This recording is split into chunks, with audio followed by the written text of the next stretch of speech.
नमस्कार दोस्तों। The hidden power of jealousy.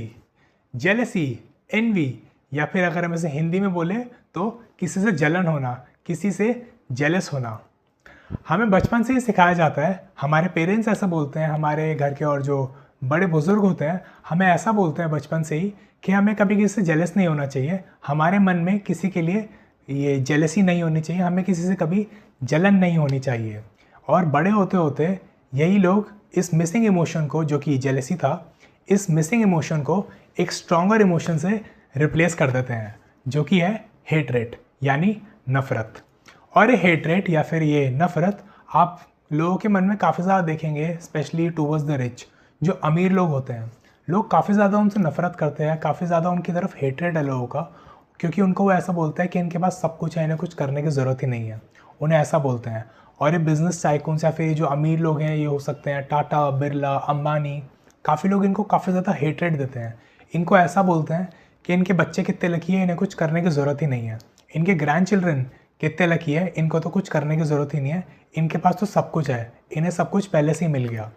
तो ये काफ़ी गलत माइंडसेट है, क्योंकि अगर आप लेट्स से एक मेटाफोरिक वे में, अगर आप ये कोई छोटा सा पौधा लगा देते हैं और आप उसका रोज़ ध्यान रखते हैं, आप उसको रोज़ पानी देते हैं, तो जब तक आपके बच्चे होते हैं या फिर आपके जब तक बच्चों के बच्चे होते हैं, तब तक वो एक काफ़ी बड़ा सा पेड़ बन जाता है और तब वो फल भी देना शुरू कर देता है।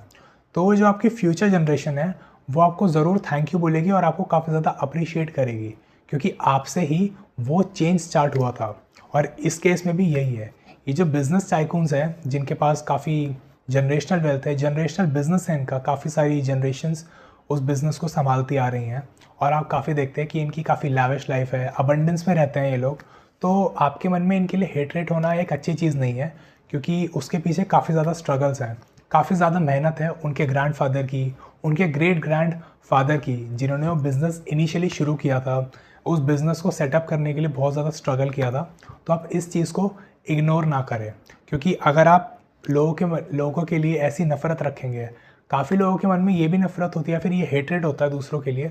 अपने कोवर्कर्स के लिए। जिस भी जगह वो नौकरी करते हैं या फिर जॉब करते हैं, और कोई एक कोवर्कर है जो कि इतना ज़्यादा इंटेलिजेंट नहीं है या फिर इतना ज़्यादा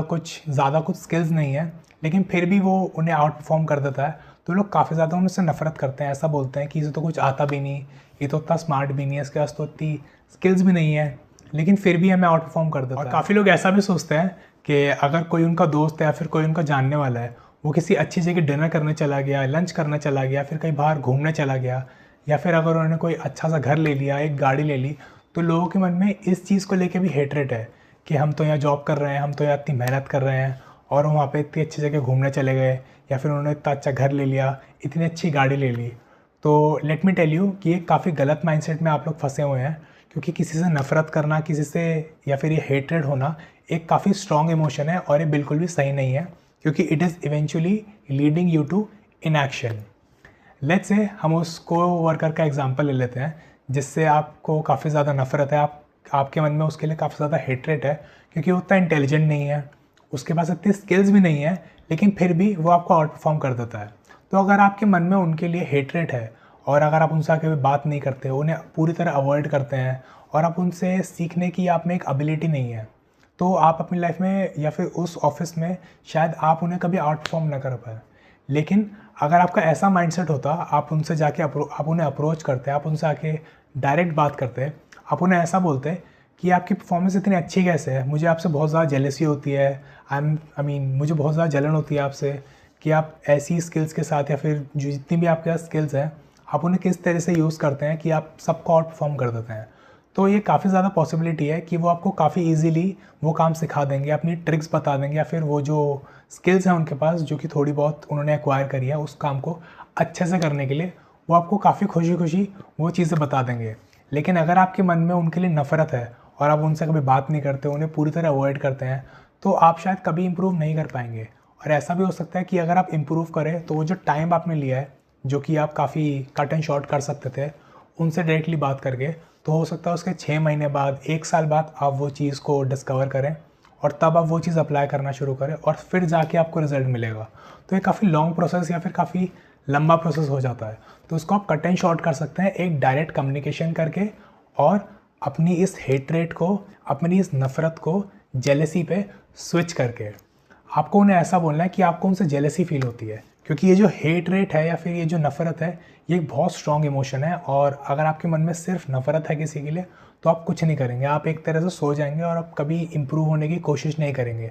लेकिन अगर आपके मन में ये थोड़ी बहुत जेलसी है तो आप उसको एक स्कोप ऑफ इम्प्रूवमेंट आपके मन में या फिर आपके पास रहता है कि ये ऐसा कर रहा है तो मैं इससे पूछ के कर लूँ, थोड़ा कुछ सीख लूँ, या फिर आसपास जो उनके लोग काम करते हैं उनसे थोड़ा पूछ के कि ये कैसे करते हैं। तो एक स्कोप ऑफ इम्प्रूवमेंट हमेशा रहता है जब आपके मन में जेलसी होती है। तो ये हेट रेट अनफॉर्चुनेटली हम लोगों की या फिर ज़्यादातर लोगों की कंडीशनिंग ऐसी हुई है कि लोग जेलसी फील करना ही नहीं चाहते, क्योंकि उन्हें बचपन से ऐसे सिखाया गया है, ऐसी कंडीशनिंग दी गई है कि जेलसी एक गलत चीज़ है, तो उस चीज़ को रिप्लेस करके हेट रेट यूज़ करते हैं। तो लेट मी टेल यू कि आपको उस हेट रेट को थोड़ा न्यूट्रलाइज़ करने की ज़रूरत है, इसे थोड़ा कम करने की ज़रूरत है और धीरे धीरे इवेंचुअली आपको उसे ख़त्म करने की ज़रूरत है और आपको जेलसी पे स्विच करना है। क्योंकि अगर आपके पास जेलसी होगी तो आप कुछ कर पाएंगे अपनी लाइफ में, हेटरेट होगा तो शायद आप कुछ ना कर पाएँ।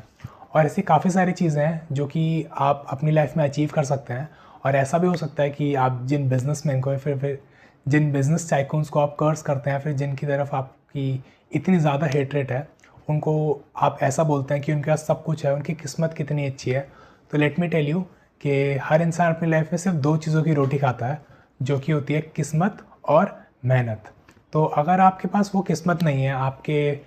पेरेंट्स ने या फिर आपके ग्रैंड पेरेंट्स ने, ग्रेट ग्रैंड पेरेंट्स ने आपके लिए कुछ वैल्यू क्रिएट नहीं करी, आपके लिए कुछ ऐसी लेगेसी नहीं छोड़ी जिसके you can reap the fruits, या फिर जिसको आप अभी इंजॉय कर सकते हैं, आपके पास ऐसा कुछ नहीं है, तो आपको उन लोगों से नफ़रत करने की कोई ज़रूरत नहीं है। आप मेहनत से उस चीज़ को अचीव कर सकते हैं। आप अपनी फैमिली के या फिर अपनी लाइफ में आप एक टॉर्च बेरर बन सकते हैं। अपनी फैमिली को आप एक अच्छी या फिर एक इम्प्रूवमेंट की तरफ ले जा सकते हैं। ये एक इंग्लिश टर्म है टॉर्च बेरर, जिसका मतलब होता है कि जो अपनी फैमिली कर्ज जो होती है उसको ब्रेक करने वाला इंसान। तो आप एक टॉर्च बेरर बन सकते हैं, आप उस चेंज को स्टार्ट कर सकते हैं। Just like those business tycoons, जिनमें से कोई एक इंसान था जिसने इस चेंज को स्टार्ट किया, वो बिज़नेस सेटअप किया, वो रिस्क लिया, जिसकी वजह से उनकी जो फ्यूचर जनरेशन्स है वो आज तक उन्हें काफ़ी ज़्यादा अप्रिशिएट करती है और काफ़ी थैंकफुल होती है। तो अगर आपके पास वो किस्मत नहीं है तो आप उस मेहनत से उस चीज़ को अचीव कर सकते हैं। और अगर ये करने के बाद भी आपको रिजल्ट्स नहीं मिलते, या फिर अगर आप अपनी लाइफ के किसी और एस्पेक्ट में, किसी और एरिया में आप फंसे हुए हैं, किसी लूप में जिसमें आपको कभी रिजल्ट्स नहीं मिल रहे और आप काफ़ी ज़्यादा कंफ्यूज है चीज़ों को लेके, तो आप मुझे व्हाट्सएप पे रीच आउट कर सकते हैं। आपको मुझे व्हाट्सएप करना होगा, which stands for improvement, and I will be more than happy to help you. इस वीडियो को शेयर करें अपने दोस्तों के साथ और इस चैनल को सब्सक्राइब करें, because I release a new video every Monday and Thursday, and you won't want to miss them. Thank you, and I'll see you in my next one.